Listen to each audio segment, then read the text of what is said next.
Public का बना के मित्रों, पब्लिक का बना के बावड़ी बुच्ची, बाबा जी पहन रहे चश्मा गुच्ची। गुच्ची का नाम भी नहीं सुना होगा आपने, देखना तो दूर की बात है, लेकिन बाबा जी गुच्ची का चश्मा पहन के और नॉर्थ फेस की जैकेट पहन के ऑस्ट्रेलिया में समंदर में मजे मार रहे हैं। और पर्ची वाले इन बाबा जी के बचाव में आधी रात को हमारे देश की एक बहुत बड़ी जबान खर्ची करने वाली, पर्ची वाले के बचाव में जबान खर्ची वाली एंकर आधी रात को क्यों आ गई, वो सब आपको बताऊंगा, वो सारे राज बताऊंगा उस एंकर के भी। लेकिन उससे पहले आपको एक फ्लैशबैक दिखाता हूँ। फ्लैशबैक में एक कहानी सुनाता हूँ। एक पंडित जी थे, पंडित जी का एक बालक था।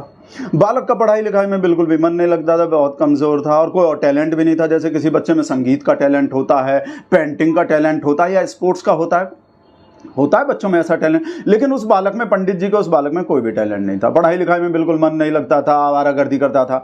तो बेचारे पंडित जी बहुत परेशान रहते थे, मेरे इस बच्चे का क्या होगा, कि अगर मैं इसको पढ़ाई लिखाई करवा भी दूं, वैसे तो इसको पढ़ना लिखना आता नहीं है, मन लगता नहीं है, लेकिन अगर मैं करवा भी दूं तो 20-25 साल तो पढ़ाई लिखाई में लग जाएंगे, और उसके बाद कॉम्पिटिटिव एग्जाम्स की तैयारी में 2 साल 4 साल, और उसके बाद भी नौकरी का कोई भरोसा नहीं है, क्योंकि अकल इसमें है नहीं कि कोई एग्जाम पास कर लेगा, एग्जाम पास करके नौकरी लग जाए। भाई जब अच्छे खासे टैलेंट वाले और पढ़े लिखो जिनका पढ़ाई लिखाई में मन लगता है उनको ही नौकरी नहीं मिल पाती, तो मेरे इस निठल्ले को नौकरी कैसे मिल जाएगी। तो पंडित जी बड़े परेशान रहते थे कि मेरे पास पैसा भी नहीं है कि इसका कोई बिजनेस शुरू करवा दूं या इसकी कोई दुकान डलवा दूं, कोई दुकान लगवा दूं। तभी एक जानकार ने उन्हें आइडिया दिया कि एक दुकान है, एक ऐसी दुकान है जिसमें इन्वेस्टमेंट कुछ भी नहीं है, कोई खास पैसा नहीं लगाना और मुनाफा ही मुनाफा है, मुनाफा ही। तो पंडित जी हैरान हो गए, ऐसी कौन सी दुकान है भाई जिसमें खर्चा कुछ भी नहीं है और कमाई कमाई है। तो उस जानकार ने बोला, धर्म की दुकान, धर्म की दुकान खुलवा दो, इससे और कुछ नहीं हो पाएगा, इसकी धर्म की दुकान खुलवा दो, पैसा ही पैसा, पैसा ही पैसा, रिटर्न ही रिटर्न, और देश के बड़े बड़े एंकर मार्केटिंग करने आ जाएंगे, नेता भी मार्केटिंग करने आ जाएंगे, आप दुकान खुलवाओ तो सही। और पंडित जी ने ऐसा ही किया, उसकी दुकान खुलवा दी, और देखते ही देखते 6-7 साल में वो दुकान बड़ा शोरूम बन गई, और बड़े शोरूम से बड़ा मॉल बन गई, लुल्लू मॉल से भी बड़ा, क्योंकि लुल्लू बनने वाली पब्लिक है ना, बावड़ी बुच्ची पब्लिक बैठी है ना, जो इसको गुच्ची पहनाती है, प्राइवेट जेट से उड़ाती है, और ये समंदर में याट चलवाती है। वही भोली भाली जनता जो बेचारी कभी सपने में भी नहीं देख सकती कि याट क्या होती है या गुच्ची का चश्मा कैसा होता है, ऑस्ट्रेलिया कहाँ है, सिडनी कहाँ है, समंदर कहाँ है, जिसको बेचारी को कभी सपने में भी नहीं दिख सकता।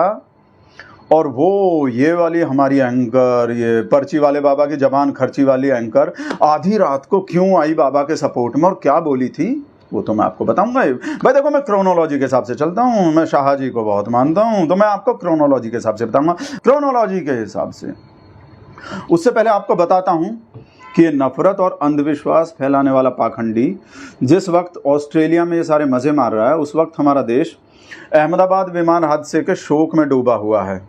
इसीलिए लोग इससे पूछ रहे हैं कि अब कहाँ गई तुम्हारी पर्ची, अहमदाबाद के विमान हादसे पे कोई पर्ची क्यों नहीं निकाली, पहले से क्यों नहीं बताया कि ऐसा हादसा हो सकता है।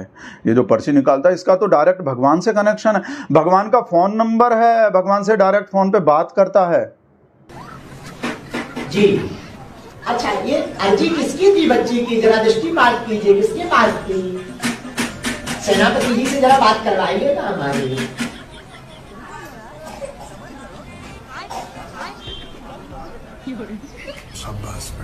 हाँ, प्रणाम करता हूँ श्री चरणों में, दास का सीताराम। ये ज्योति बच्ची आई हुई है आपके श्री चरणों में, ये पास होने की अर्जी लगी थी, आपकी कृपा से ये पास हो गई है बच्ची। आगे का मार्ग और कृपा कर दे मेरे बप्पा के आगे संसार जी। ठीक है, हाँ ठीक है। वैसे आपने अंदाज देखा इस पर्ची वाले पाखंडी का, मानो सामने बैठी पब्लिक को बावड़ी बुच्ची समझता है सच्ची में, इसीलिए तो गुच्ची लगा रहा है। रावण का भी नंबर है, भगवान का ही नंबर नहीं है सिर्फ, राम का भी और रावण का भी, दोनों तरफ हाथ रखता है। टैलेंट है भाई, रावण का भी नंबर है उसके पास। एक बार हमारी रावण से बात हुई, बात फोन कॉल पर। अब ये मत पूछना कि नंबर क्या था, हुई तो हुई। एक बार हमारी रावण से बात हुई, हमने कहा क्यों दशानंद जी, माय डियर कैसे हो? उन्होंने कहा हेलो। अब इसीलिए इस पाखंडी से लोग ये सवाल पूछ रहे हैं कि भगवान को फोन नंबर तब क्यों नहीं मिलाया जब अहमदाबाद का विमान हादसा होने वाला था, उससे पहले भगवान से बात क्यों नहीं की फोन नंबर मिला के। और इसीलिए पूछ रहे हैं कि कुंभ की भगदड़ से पहले कोई पर्ची क्यों नहीं निकाली या भगवान से बात क्यों नहीं की, पहलगाम के आतंकी हमले से पहले भगवान से बात क्यों नहीं की, पर्ची क्यों नहीं निकाली। इसीलिए लोग इस पाखंडी से पूछ रहे हैं कि अब नंबर नहीं है क्या तुम्हारे पास, नंबर खो गया या मोबाइल बदल गया या सिम क्या हो गया। अहमदाबाद के विमान हादसे से पहले क्यों नहीं बात की भगवान से, रावण से ही कर लेते, क्या पता रावण ही कुछ कर लेता। इसीलिए पूछ रहे हैं। और लोगों को धर्म के नाम पर और पाखंड के नाम पर बावली बुच्ची बनाने वाले और इस गुच्ची पहनने वाले बाबा जी से एक सवाल और पूछ रहे हैं, वो ये कि ये जो लोगों की गरीबी दूर करने के लिए श्री श्री यंत्रम बेचते हो, लोगों की गरीबी दूर करने के लिए, दरिद्रता दूर करने के लिए, जिसमें माँ लक्ष्मी की कृपा समाई हुई है, जिसमें दिव्य अलौकिकता समाई हुई है, उसको सारी पब्लिक को क्यों नहीं दे देते, पूरे देश की ही गरीबी दूर हो जाएगी। और हमको तो हैरानी ये होती है कि प्रधानमंत्री मोदी जो इसे छोटा भाई बताते हैं, मोदी जी को पता नहीं है कि इसके पास ऐसा फंडा है, इसके पास ऐसा जादू है, चमत्कार है कि ये पूरे देश की गरीबी दूर कर सकता है। या फिर मोदी जी ही लोगों की गरीबी दूर नहीं करना चाहते। सच्चाई क्या है, वो जबान खर्ची वाली एंकर जो है, जिसका इससे बहुत अच्छा संबंध है और जो पॉपो की गोदी में खेलती है, कम से कम उसी को बता देना चाहिए पॉपो को कि सारे देश की गरीबी कैसे दूर हो सकती है। श्री श्री यंत्रम, इतनी सारी योजनाएं चलाती है सरकार, इतने अरबों खरबों रुपए खर्च करती है गरीबी दूर करने के लिए, इतना बढ़िया शॉर्टकट है। समझ में नहीं आ रहा कि चित्रा त्रिपाठी क्यों नहीं बता रही है, बताना चाह रही है, अब क्यों नहीं बताती। क्या वो भी देश के लोगों की गरीबी दूर नहीं करवाना चाहती? भाई पैसा भी कितना खर्च हो जाएगा, उससे ज़्यादा खर्चा तो मोदी जी अपने रोड शो में कर देते हैं, विदेश यात्राओं पे कर देते हैं। 140 करोड़ लोगों को अगर ये श्री श्री यंत्रम की कीमत हम 1000 रुपये भी मान लें, 2000 रुपये भी मान लें, तो कितना खर्चा हो जाएगा। उससे ज़्यादा खर्चा तो सरकार अपनी योजनाओं पर गरीबी दूर करने के लिए कितना पैसा खर्च कर देती है। आपको तो पता है मित्रों, मेरे परिवारजनों, सरकार कितना पैसा खर्च करती है गरीबी दूर करने के लिए। और ये एक और चालाकी देखें मित्रों इस पाखंडी की, कि पूरे भारतवर्ष में ये मौका, श्री श्री यंत्रम पाने का ये मौका सिर्फ 5000 लोगों को ही मिलेगा। सिर्फ 5000 लोगों को ही क्यों? कच्चे माल की कमी है क्या जिससे श्री श्री यंत्रम बनाया जाता, या ये सिर्फ 5000 लोगों की ही गरीबी दूर करना चाहता, या लोगों को वही बना रहा है गुच्ची पहन के बावली बुच्ची, जिससे लोगों को लगे कि सिर्फ 5000 ही श्री श्री यंत्रम है, जल्दी से ले लो, जल्दी रजिस्ट्रेशन करवाओ।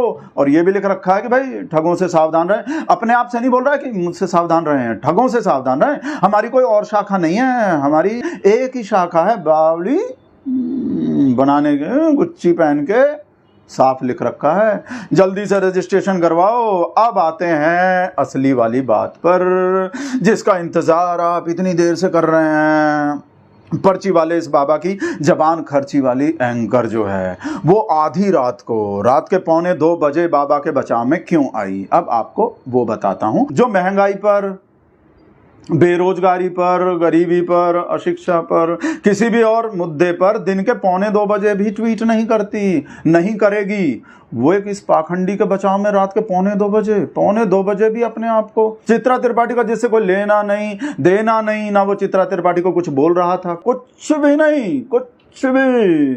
रोशन राय नाम के इस बंदे ने एक्स पर एक पोस्ट लिखी, जिसमें उसने इस पाखंडी के पाखंड को उजागर करते हुए लिखा कि देश का विकास तो घंटा हुआ है, लेकिन इस आदमी का विकास हो गया।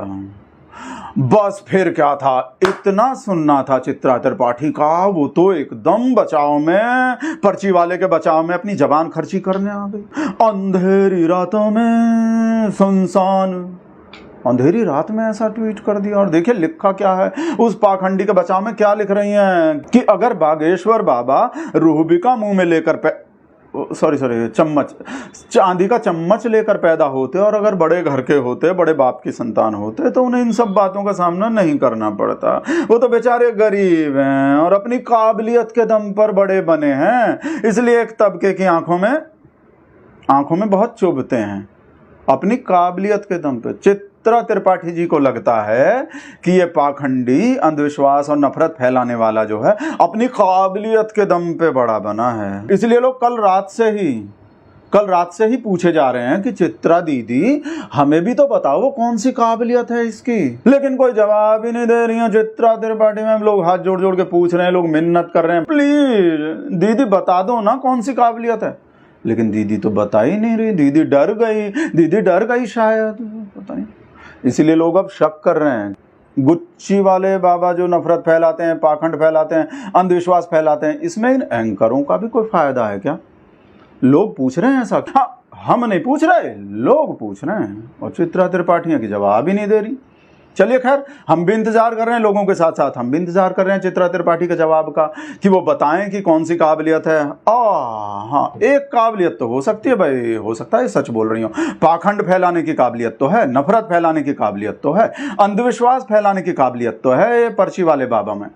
अगर वो इसी काबिलियत की बात कर रही हैं चित्रा त्रिपाठी जी, तो फिर तो ठीक कर रही हैं। लेकिन अगर वो वाली काबिलियत नहीं है और कोई और काबिलियत है जिसका हमको और आपको बिल्कुल भी नहीं पता, तो फिर सिर्फ चित्रा त्रिपाठी को ही पता है, और हम इसलिए हम इंतजार करेंगे तेरे जवाब का क़यामत तक। खुदा करे क़यामत हो और गुच्ची आए, खुदा टाटा अंबानी अडानी।